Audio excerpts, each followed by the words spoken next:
भारत की सबसे बड़ी ऑयल एंड गैस कंपनी को डोनाल्ड ट्रंप एडमिनिस्ट्रेशन ने अब कौन सा लाइसेंस दे दिया है? ईरान ने फाइटर जेट पायलट्स को लेकर क्या आरोप लगाए हैं? बांग्लादेश और भारत की सरकार के बीच पीछे से क्या खिचड़ी पक रही है? और डॉलर रिजर्व्स के मामले में भारत ने कौन सा रिकॉर्ड तोड़ा है? काफी सारी एक्सक्लूसिव खबरें आ रही हैं जो भारत के ऊपर इम्पैक्ट डालती हैं, इसलिए वीडियो को एंड तक देखिएगा।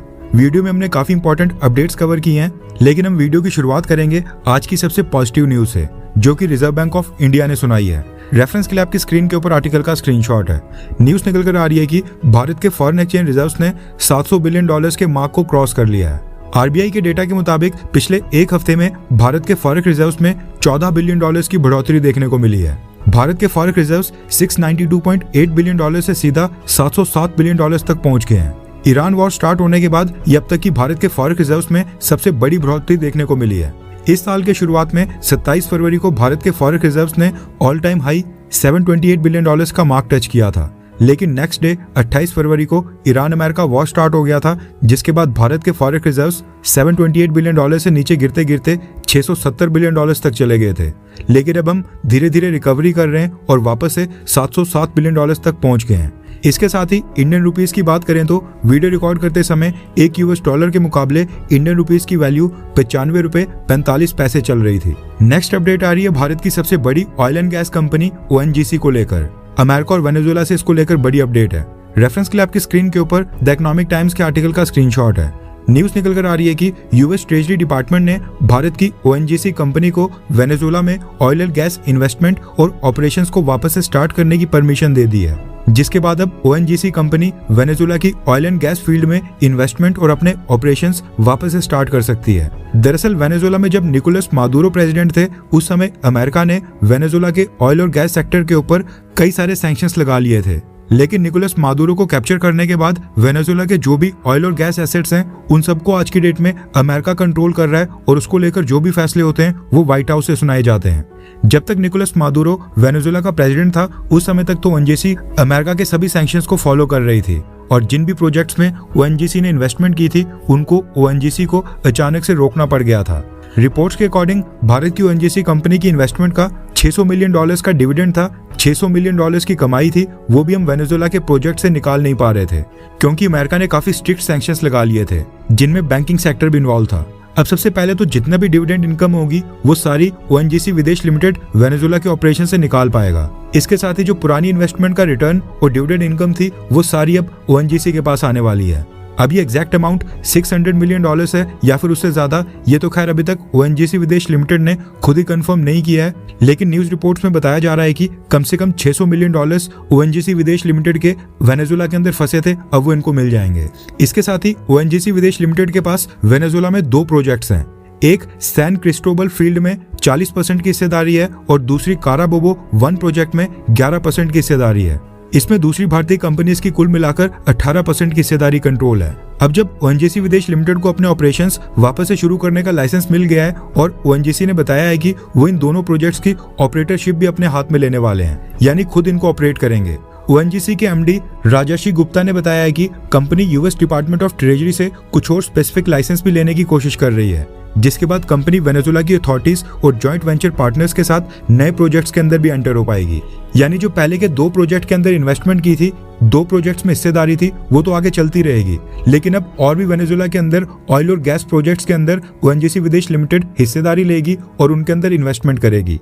आसान भाषा में समझा जाए तो ये भारत के लिए बहुत ही बड़ी डेवलपमेंट है, क्योंकि अभी तक ये जो वेनेजुएला के ऑपरेशंस वापस से शुरू करने का लाइसेंस है, ये अमेरिका ने अभी तक 4 से 5 कंपनीज को ही दिया है, जिनमें एक यूएस की कंपनी है, 2 यूके और एक स्पेन की है। ये लाइसेंस मिलने के बाद ONGC को कई बिलियन डॉलर्स का मुनाफा होने वाला है, जो कि अगेन वापस से भारत को ही आएगा। बस यही छोटी छोटी चीजें होती हैं जिनकी वजह से हम अमेरिका के ऊपर डिपेंडेंट है। अगर भारत अमेरिका से रिश्ते खराब कर देता है तो फिर आज ONGC विदेश लिमिटेड को यूएस ट्रेजरी डिपार्टमेंट ने जो लाइसेंस दिया है वो नहीं देता और हमारी बिलियन ऑफ डॉलर्स की इन्वेस्टमेंट और प्रॉफिट वेनेजुएला में फंसे रहते।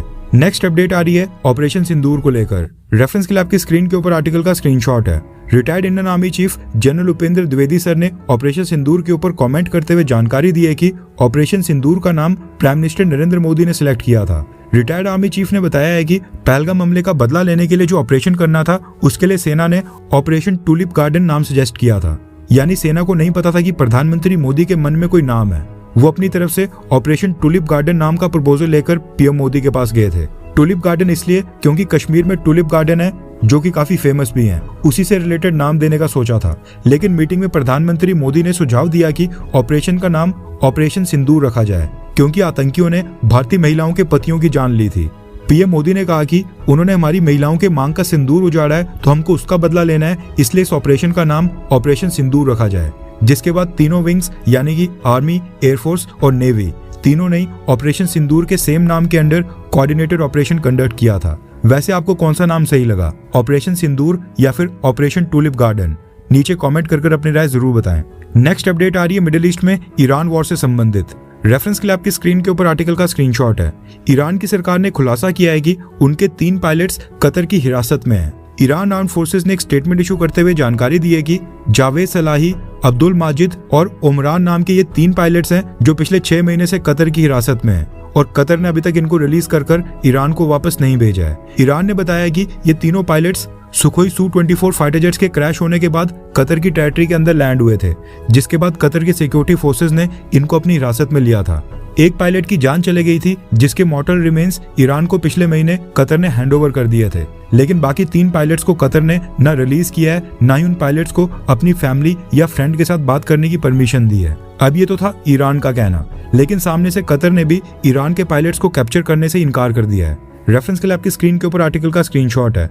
कतर ने कहा है कि ईरान जिन 3 पायलट्स की बात कर रहा है उसका कोई भी बेसिस नहीं है। फाइटर जेट क्रैश होने के बाद कतर ने सर्च और रेस्क्यू टीम्स को डिप्लॉय तो किया था, लेकिन उनको एक ही ईरानियन पायलट की बॉडी मिली थी, जो कि ईरान की अथॉरिटीज को कांटेक्ट कर हमने उनको हैंडओवर कर दी है। ये कहना है कतर का। अब यहाँ पर जो पिक्चर सामने आ रही है उसी से पता चल जाता है कि मिडिल ईस्ट के देशों की प्रॉब्लम क्या है और ये क्यों हमेशा ऐसे ही रहने वाले हैं। दरअसल कतर वही देश है जो कि आज की डेट में ईरान और अमेरिका के बीच एक मीडिएटर का रोल प्ले कर रहा है। पाकिस्तान के चैनल से कोई प्रोग्रेस ना मिलने के बाद ईरान ने कतर के थ्रू अमेरिका से बात करना स्टार्ट कर दिया था, लेकिन यहाँ पर साफ देखा जा सकता है कि कैसे ईरान ही उस देश के ऊपर आरोप लगा रहा है जो नेगोशिएशंस का हिस्सा है। ये दोनों देश पहले ही अपने मसले नहीं सुलझा पा रहे हैं, लेकिन नेगोशिएशंस के लिए एक साथ बैठ जाते हैं। कहने का मतलब है कि मिडिल ईस्ट के अंदर गल्फ कंट्रीज के बीच खुद ही ट्रस्ट डेफिसिट है। ये अंदर ही अंदर एक दूसरे के साथ कॉन्स्पिरेसी थ्योरीज बनाते रहते हैं, एक दूसरे से नफरत और दुश्मनी पालते रहते हैं। अब ये देखना इंटरेस्टिंग होगा कि ये पायलट्स का मसला कहां पर जाकर रुकता है, क्योंकि ईरान का कहना है कि उनके पास ये सबूत हैं जो बताते हैं कि कतर ने ही उनके 3 पायलट्स अपने कब्जे में रख रखे हैं, जबकि कतर का कहना है कि उनके पास इन 3 पायलट्स की कोई भी जानकारी नहीं है। नेक्स्ट अपडेट आ रही है भारत और बांग्लादेश को लेकर।